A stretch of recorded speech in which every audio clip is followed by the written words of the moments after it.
All right, in this video, I'm going to show you how you can set up Metamask for your Brave browser. So the first thing we're going to want to do is go click on the download now button. And this is going to give us the option to install Metamask for Brave. So it automatically detects that we're using Brave. So let's go ahead and click on install Metamask for Brave. And that's going to open up the Chrome Web Store, and we can go ahead and click on the add to Brave button here. All right, so it takes a couple seconds to install, but we should now see the welcome to Metamask screen. Let's go ahead and click on get started. Now, if you already have a Metamask wallet, you can go ahead and click on the import wallet. But if you're just now creating a new wallet, let's go ahead and go to the create a wallet button right here. And of course, if you want to opt into this, you can. You don't have to though. Now it's going to ask us to create a new password. So I'm just going to enter a new password. We're going to click on the agree button, and then we're going to go ahead and click on create. So now this step is very important. So your recovery phrase is a very important way to gain access to your wallet if you ever forget your password. You absolutely do not want to share this with anybody. If someone gets access to your recovery phrase,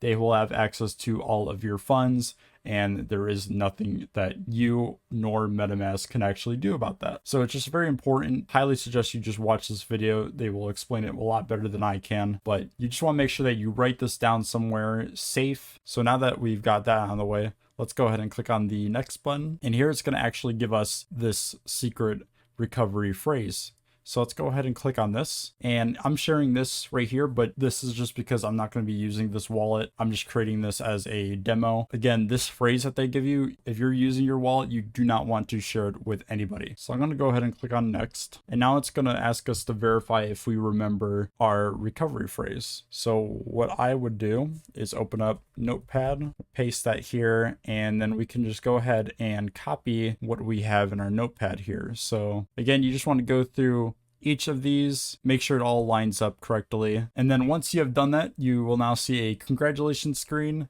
And all you have to do is click on all done. And now if you see this, you can see that this is our wallet. So if we wanted to add currency to this account, we can just click on the buy button here, and we can use wire, we can use Transact, or we can just directly deposit Ether into our account. But anyway, that's basically how you set up your MetaMask wallet on your Brave browser. By the way, if you're new to NFTs and want some guides on how to become successful with them, check out these courses on Skillshare. I have a link in the description you can use to sign up and get a 1-month free trial that you can cancel at any time.